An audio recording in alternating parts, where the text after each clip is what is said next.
Hello प्यारे विद्यार्थियों, मैं सुरेश कुमार आपका स्वागत करता हूं आपके चहेते यूट्यूब चैनल स्टडी विद गुरुजी में। आइए मैं चलता हूं, आज आपको बताता हूं पास्ट इन्फिनिट टेंस, यानी आपको ट्रांसलेशन बताऊंगा कि ट्रांसलेशन किस तरह होते हैं। इससे पहले मैंने प्रेजेंट इन्फिनिट टेंस के आपकी वीडियो बता दिया है, विजिट कर लेना वहां पर। आज मैं लेकर आऊँ past infinite tense. Past infinite tense प्यारे बच्चों, आप देखिए यहाँ पर मैंने लिखा है past infinite tense. Past infinite tense की सबसे पहले आपको पता होनी चाहिए पहचान। आखिर इनकी पहचान क्या होती है भाई? जब तक आप किसी प्रकार के वाक्यों को पहचान नहीं कर पाएंगे, पहचानेंगे नहीं कि ये पास्ट इन्फिनिट है, प्रेजेंट इन्फिनिट है, फ्यूचर इन्फिनिट है, कंटिन्यूअस है, परफेक्ट है, कौन सा है, जब तक आप पहचानेंगे नहीं तब तक आप उस वाक्य को सॉल्व नहीं कर सकते हैं, उसका हिंदी टू इंग्लिश या इंग्लिश टू हिंदी नहीं कर सकते हैं। यानी सबसे पहले हम अगर हिंदी टू इंग्लिश आपको बताने जा रहे हैं तो आपको हिंदी में वाक्यों को पहचानना होगा कि ये पास्ट इन्फिनिट है कि परफेक्ट है कि कंटिन्यूअस है। तो आइए सबसे पहले पहचान की ओर चलते हैं। तो पहचान में चलेंगे तो देखेंगे इन वाक्यों, ये हमने लिखी पहचान, इन वाक्यों के अंत में हमें क्या देखना है? केवल अंत में देखना है। क्या देखना है? ता था, ती थी, ते थे, ती थी। या फिर क्या देखना है? या, ये अथवा आ, ई, ए आदि शब्द आते हैं। मतलब ये अगर आपको शब्द अंत में मिल जाए तो आप हमेशा ध्यान रखना कौन सा वाक्य होगा? पास्ट इन्फिनिट टेंस होगा। अगर हम उदाहरण की बात करें, एग्जाम्पल की बात करें, तो हम कहेंगे, जैसे हमने कह दिया राम स्कूल गया, तो यहाँ पर देखो या मिल गया है। अगर या मिल गया है तो हम जान गए हैं, हम पहचान गए हैं कि अगर या मिल जाए तो क्या होगा? पास्ट इन्फिनिट होगा। इसी प्रकार हम देखें दूसरा वाक्य, तो हम कहेंगे कमला और सीता किताब पढ़ती थी। तो यहाँ पर देखिए आपको ती थी, तो यानी ती थी। अगर आपको अंत में, हमें अंत में ही वाक्य को देखना है और उसी से हमें ज्ञात हो जाएगा कि वाक्य कौन सा होगा। इसी प्रकार अगर हम और लेकर चले तो हम कह सकते हैं ये लड़कियां पाठ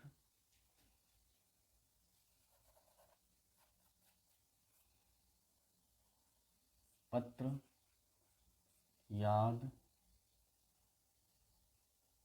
करती थी। तो यहाँ भी मिल गया ती थी। तो इस प्रकार प्यारे दोस्तों, प्यारे मित्रों, मेरे विद्यार्थियों, आपने देखा कि ये इसमें देखो या मिल गया, इसमें ती थी मिल गया, इसमें भी ती थी मिल गया।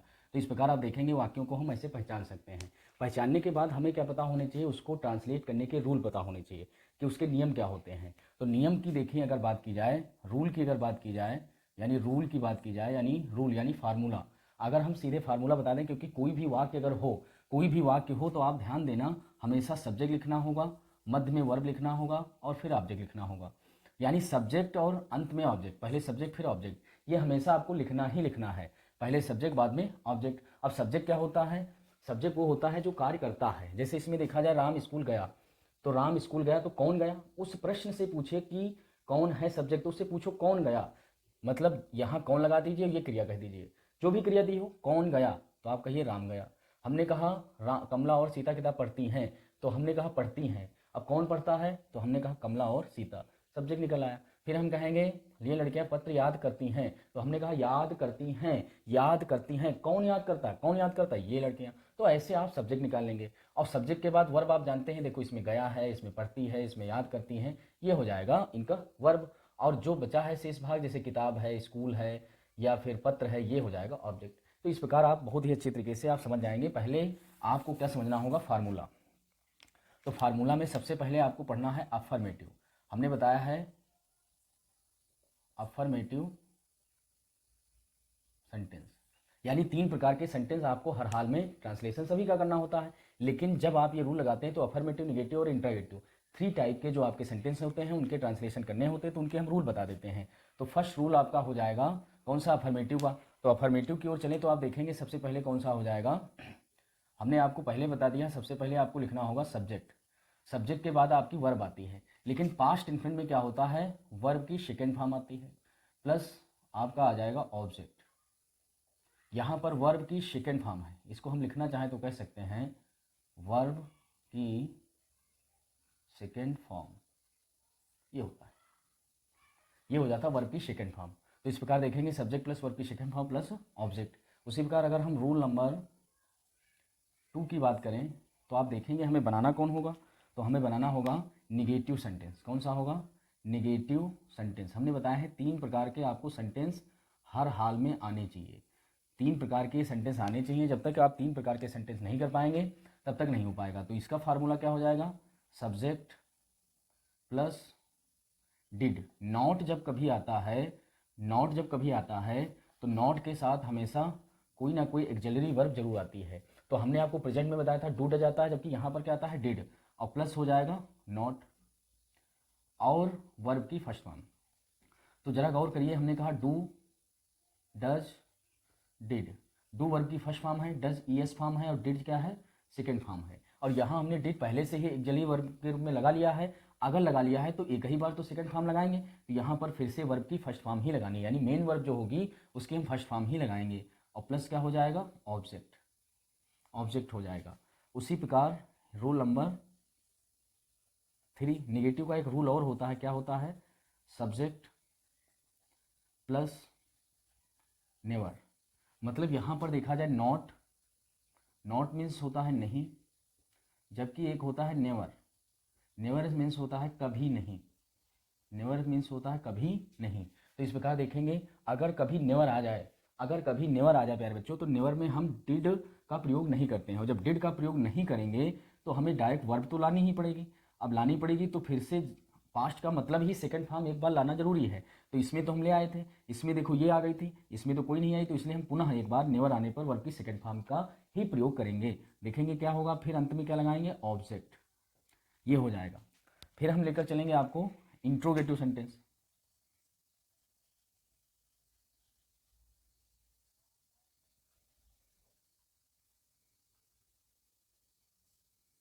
Interrogative sentence. अब इंट्रोगेटिव सेंटेंस की अगर बात की जाए तो हम देखेंगे रूल नंबर 4, 1 2 3 4, 4 हो गया। तो 4 में आपको क्या करना है, हमने इससे पहले भी बताया है, एक होते हैं फर्स्ट टाइप, या इन्हीं को कहते हैं yes no type, yes no type. अब यस नो टाइप क्यों कहते हैं, क्योंकि ये वाक्य हमेशा क्या होंगे, वाक्य क्या से शुरू होगा, किससे शुरू होगा, क्या से शुरू होगा, किससे शुरू होगा, वाक्य हमेशा क्या से शुरू होगा। जैसे वाक्य कहा जाए, जैसे राम स्कूल गया, तो हम कहेंगे क्या राम स्कूल गया, तो इस प्रकार वाक्य क्या से शुरू होगा। अब इसका रूल क्या होगा, रूल की बात करें तो वही हमें लिखना है, पहले सब्जेक्ट लिखना है, फिर हमें क्या लिखना है, फिर हमें क्या लिखना है, वर्ब की सेकंड फॉर्म प्लस ऑब्जेक्ट।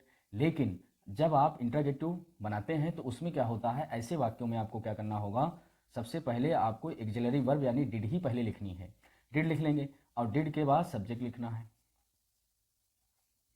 और वर्ब की फर्स्ट फॉर्म फिर आ जाएगी, क्योंकि हमने बताया था डिड आने पर वर्ब की फर्स्ट फॉर्म आती है, डिड आ गया इसलिए वर्ब की फर्स्ट फॉर्म ही आएगी, और प्लस हो जाएगा ऑब्जेक्ट। और ध्यान रखना, इसमें क्वेश्चन मार्क लगाना जरूरी होता है। इस प्रकार ये हो जाएगा इंट्रोगेटिव फर्स्ट टाइप का। इसी प्रकार होता है रूल नंबर 5, जिसे हम कहते हैं सेकेंड टाइप। क्या कहते हैं, सेकेंड टाइप। और सेकेंड टाइप को हम कहते हैं WH टाइप, WH टाइप। तो इसमें क्या होता है, इसमें वाक्य के मध्य में, वाक्य के मध्य में प्रश्न सूचक शब्द आता है, यानी वाक्य के मध्य में प्रश्न सूचक शब्द आता है। रूल क्या हो जाएगा जी, जो फर्स्ट टाइप होता है, देखो ये फर्स्ट टाइप अगर आपको ज्ञात है तो सेकंड टाइप में बस ये WH ही वर्ड लगाना है, WH वर्ड लगाना है। तो हम कह देंगे WH वर्ड, या फिर इसी को कह दो question word, question word plus क्या लगाओ, डिड लगा दो, डिड हो गया। फिर क्या लगानी है, सब्जेक्ट आपको कहनी है, सब्जेक्ट प्लस वर्ब की फर्स्ट फॉर्म। अब फर्स्ट क्यों लगा रहे हैं, क्योंकि इसमें भी डिड आ गया है, प्लस आपको क्या लिखना है, ऑब्जेक्ट प्लस क्वेश्चन मार्क। तो इस प्रकार प्यारे दोस्तों आप देखेंगे, तो प्यारे दोस्तों आप देखिए यहाँ पर हमने आपको बताया रूल, रिपीट करते हैं। सबसे पहले अफर्मेटिव सेंटेंस बनाएंगे। अफर्मेटिव सेंटेंस का पहला रूल हो जाएगा सब्जेक्ट प्लस वर्ब की सेकंड फॉर्म प्लस ऑब्जेक्ट। हमेशा पास्ट इंडेफिनिट टेंस में वर्ब की सेकंड फॉर्म लगाते हैं। और हमने अभी आपको बताया था, कभी भी ट्रांसलेशन करना हो पहले सब्जेक्ट लिखो, फिर वर्ब लिखो, फिर ऑब्जेक्ट, यही बस रूल होता है। बस यहाँ पर वर्ब की first form, second form, third form, ING form यानी पार्टिसिपल फॉर्म, ये यूज हम करेंगे। वर्ब बदलती रहेंगी लेकिन सब्जेक्ट ऑब्जेक्ट कभी नहीं बदलेगा, सब्जेक्ट ऑब्जेक्ट उसी तरह रहेगा। तो देखो अफर्मेटिव सेंटेंस का हमने क्या बताया, सबसे पहले सब्जेक्ट लिखिए, वर्ब की second form plus object. Verb की ये सेकंड का मतलब है वर्ब की second form. Rule number 2, negative sentence हमें बनानी। निगेटिव में क्या होगा पहला रूल? निगेटिव में पहला रूल क्या होगा? Subject plus did plus not plus verb की फर्स्ट फॉर्म प्लस ऑब्जेक्ट, यानी नॉट माने होता है नहीं। जब नॉट आ जाएगा तो नॉट लगाने के लिए हमें क्या लगाना होगा? एक्सिलरी वर्ब लगानी हो। हर हमेशा आपको एक्सिलरी वर्ब लगानी ही होगी। जैसे इसमें कोई नहीं थी तो हमें लगाना पड़ा डिड, ठीक है। जैसे प्रेजेंट में हमने बताया था डू डज लगाते हैं, और पास्ट में क्या लगाएंगे? डिड। तो देखो नॉट हो गया वर्ब की फर्स्ट फॉर्म प्लस ऑब्जेक्ट, ये हो गया रूल। लेकिन इसका एक और रूल होता है, सब्जेक्ट प्लस नेवर, यानी एक नेवर वाले वाक्य होते हैं। नेवर वाले वाक्य के लिए हमें क्या करना होगा? इसमें डिड का प्रयोग नहीं करते हो। डिड का प्रयोग नहीं होगा तो क्या लगाएंगे? वर्ब की सेकंड फॉर्म, फिर क्या हो जाएगा? ऑब्जेक्ट। फिर देखिए इंट्रागेटिव, इंट्रागेटिव सेंटेंस में क्या होगा? इसके रूल हमेशा दो होते हैं। एक होता है फर्स्ट टाइप, जिसे हम कहते हैं यस नो टाइप। ये क्या होती है? वाक्य हमेशा क्या से शुरू होंगे, और जब वाक्य क्या से शुरू होगा तो ये डिड जो होता है इसे हम बाहर निकाल लाते हैं, यहाँ पर लिख देते हैं सब्जेक्ट प्लस वर्ब की फर्स्ट फॉर्म प्लस ऑब्जेक्ट हो जाता है। देखो कैसे लिखा है? Did plus subject plus verb की first form plus object plus question mark हो गया। तो ये हो गया दूसरा। इसका होगा इंटरगेटिव का रूल कौन सा? Second type. सेकेंड टाइप में क्या होता है? WH type. वाक्य के मध्य में प्रश्न सूचक शब्द आता है। वाक्य के मध्य में प्रश्न सूचक शब्द आता है तो इसका रूल क्या हो जाएगा? QW। अब QW क्या है? ये WH वर्ड होगा, या हम कह सकते हैं क्वेश्चन वर्ड, और सब्जेक्ट हो जाएगा वर्ब की first form plus object plus question, यानी फर्स्ट टाइप वाले में ही हम QW लगाते हैं, हो जाता है सेकंड टाइप रूल। तो इस प्रकार आप देखेंगे प्यारे बच्चों कि आप इस तरह आप सीख जाएंगे कि किस तरह इनके रूल होते हैं। और जब रूल हो जाएंगे तब आपको क्या समझना होगा? अब आपको समझना होगा कि ट्रांसलेशन आखिर इन रूल का प्रयोग करके कैसे किया जाए। तो अगर हम ट्रांसलेशन की बात करें तो आइए चलते हैं, हम ट्रांसलेशन को आपको बताते हैं कैसे कहेंगे। राम स्कूल जाता है, तो हम कहेंगे सब्जेक्ट पहले लिखो। और सब्जेक्ट लिखेंगे क्यों? पहले देखिए भाई, ये अफर्मेटिव सेंटेंस है। जो अफर्मेटिव होते हैं उसमें किसी कथन को स्वीकार किया जाता है, किसी किसी घटना को स्वीकार किया जाता है। तो इसमें कहा तो जा रहा राम स्कूल गया, स्वीकार किया जा रहा। अगर कहा जाए राम स्कूल नहीं गया तब तो नेगेटिव हो जाएगा। अगर उसी वाक्य से प्रश्न पूछा जाए भाई क्या राम स्कूल गया, तो आप कहेंगे यस नो, यस नो, हाँ गया या नहीं गया। तो प्रश्न पूछेंगे राम स्कूल क्यों गया, तो ये प्रश्न पूछ रहे हैं। तो इस प्रकार इस टाइप के हो जाते हैं प्रश्न सूचक वाक्य। तो यहाँ तो अफर्मेटिव हो जाएगा। अफर्मेटिव का रूल क्या कहता है? सब्जेक्ट प्लस वर्ब की सेकंड फॉर्म प्लस ऑब्जेक्ट। तो यानी राम हो गया और गया है वर्ब की सेकंड फॉर्म, तो वर्ब क्या है? गया। गए यानी गो होता है, गो की सेकंड फॉर्म क्या होती है? वेंट। गो की सेकंड फॉर्म वेंट हो जाएगी। और कहाँ गया है? स्कूल गया है, तो वेंट टू स्कूल। ये होगा। इस तरह आप ट्रांसलेशन करना सीख जाएंगे। ये हो गया। इसी प्रकार देखो लिखा है कमला और सीता किताब पढ़ती थीं, तो यानी कमला और सीता इसमें सब्जेक्ट है। भाई हमने अभी बताया था वाक्य से पूछा करो कौन, कमला और सीता किताब पढ़ती हैं, तो क्रिया को बोलकर यहाँ कह दो कौन पढ़ती हैं। तो कौन पढ़ती थीं? कौन? कमला और सीता। तो सब्जेक्ट हो गया कमला और सीता। तो हम कहेंगे Kamla and Sita. Kamala and Sita. Kamla का के उस एस, सीता का एस, क्योंकि हमेशा जो प्रॉपर नाउन होती है उसका जो फर्स्ट लेटर होता है वो कैपिटल ही होता है। अब देखो यहाँ पर दो लोग हैं, टू पर्सन है। अगर टू पर्सन है तो दो के इंग्लिश में क्या होता है? प्लूरल होता है, तो इसे हम प्लूरल मान लेंगे, ठीक है। और फिलहाल आप देखिए अफर्मेटिव सेंटेंस ये भी क्या लगाएंगे? हम क्या लिखेंगे? वर्ब की सेकंड फॉर्म क्या करती हैं? पढ़ती हैं। तो पढ़ने की फर्स्ट फॉर्म होती है रीड, और सेकंड फॉर्म भी होती है रीड। लिखी स्पेलिंग रीड होती है लेकिन पढ़ा जाता है रेड, यानी राम कमला एंड सीता रेड। अब रेड क्या कर रही हैं? बुक पढ़ रही हैं, रेड द बुक, ठीक है। तो इस प्रकार आप इसका ट्रांसलेशन कर लेंगे। फिर कह रहा है ये लड़कियां पत्र याद करती हैं। पत्र मतलब कोई लेटर रहा होगा, कोई स्कूल में लेटर या आर्टिकल या इससे दिए जाते हैं, तो उस लेटर यानी एप्लीकेशन टाइप की होते लेटर, उनको याद करने कहा गया तो वही हो जाएगा। तो अब देखो ये लड़कियां याद करती, कौन? ये लड़कियां। तो ये लड़कियां मतलब संबोधित किया जा रहा है तो ये दीज हो जाएगा, और लड़कियां हैं तो गर्ल्स हो जाएगा, दीज गर्ल्स। याद करती हैं तो हो जाएगा लर्न, और लर्न की सेकेंड फॉर्म होती है लर्ट। तो ये लर्ट हमने लिख दिया। और याद करते हैं क्या? याद करते हैं लर्ट द लेटर। ये हो गया, ठीक है।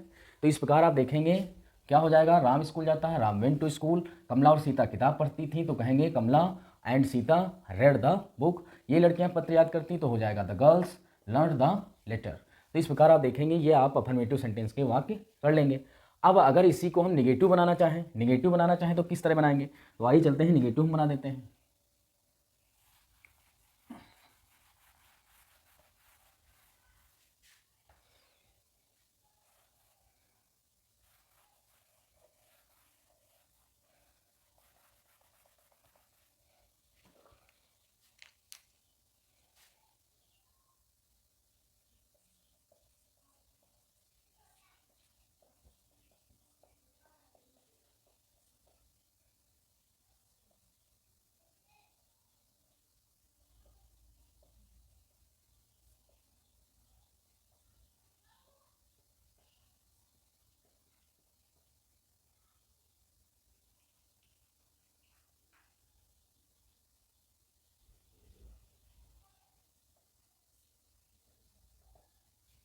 तो इस प्रकार आप देखेंगे ये वाक्य हो जाएंगे निगेटिव, क्योंकि इसमें समय देखो नहीं आ रहा, राम स्कूल नहीं गया, कमला और सीता किताब नहीं पढ़ती थी, ये लड़कियां पत्र नहीं पढ़ती थी। तो इस प्रकार देखेंगे नहीं नहीं शब्द आ जाता है, तो नहीं जब शब्द आ जाए तो आप समझ जाओ निगेटिव सेंटेंस है। तो इसका अगर ट्रांसलेशन करना चाहें तो हम कहेंगे फिर ये निगेटिव का देखो लिखा सब्जेक्ट प्लस, ये लिखा subject plus did plus not plus verb की फर्स्ट फॉर्म, क्योंकि नेवर माने होता है कभी नहीं, और यहाँ कभी नहीं किसी में नहीं आया है। तो इस प्रकार देखेंगे राम स्कूल नहीं गया, तो चलो एक हम लिख लेते हैं कभी नहीं वाला, पत्र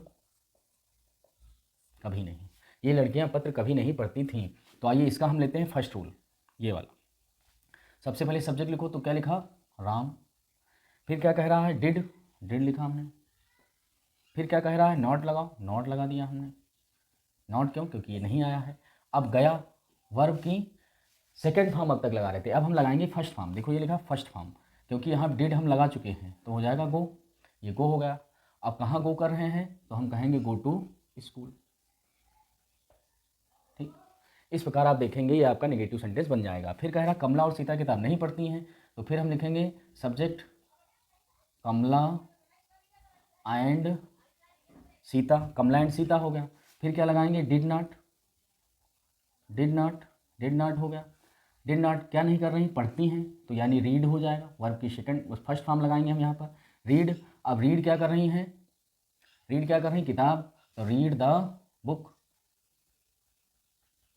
रीड द बुक। इस प्रकार आप देखेंगे इसका ट्रांसलेशन। फिर लिखा ये लड़कियां पत्र कभी नहीं पढ़ती, और जब कभी नहीं शब्द आ जाएगा तो हम नेवर का प्रयोग करेंगे। तो देखो इसका रूल क्या हो जाएगा, सबसे पहले लिखो दीज गर्ल्स, सब्जेक्ट हो गया, दीज गर्ल्स हो गया, फिर हो जाएगा नेवर, नेवर हो गया।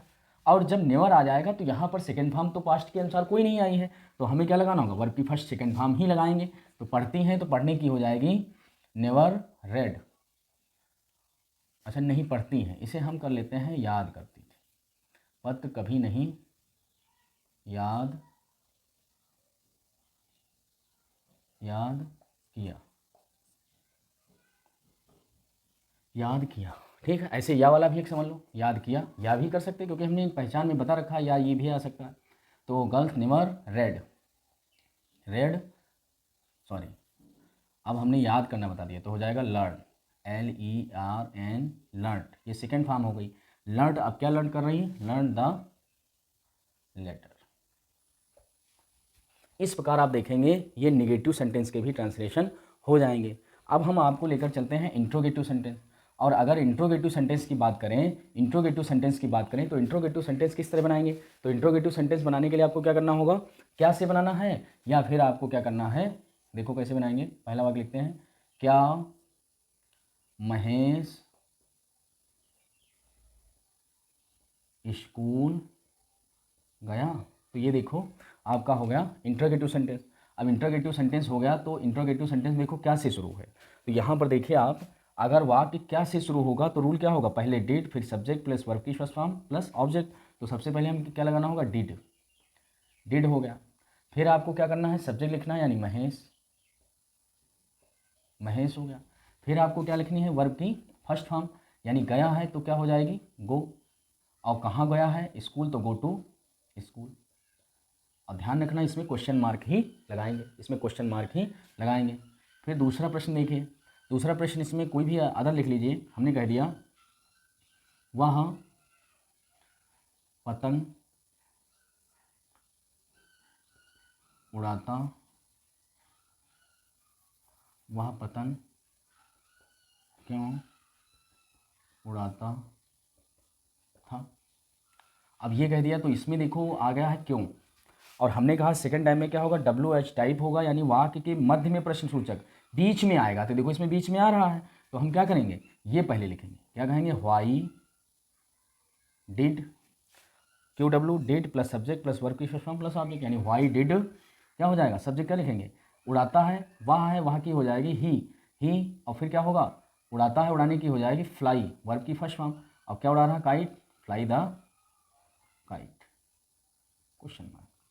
इस तरह आप फर्स्ट टाइप सेकंड टाइप दोनों टाइप के, मतलब अफर्मेटिव निगेटिव इंटरगेटिव तीनों टाइप के आप वाक्य कर लेंगे। यहाँ तक विजिट किया बहुत बहुत धन्यवाद। चैनल पर पहली बार आए तो चैनल को सब्सक्राइब कर लीजिए और वीडियो को ज़्यादा से ज़्यादा आप शेयर करिए। ओके, धन्यवाद।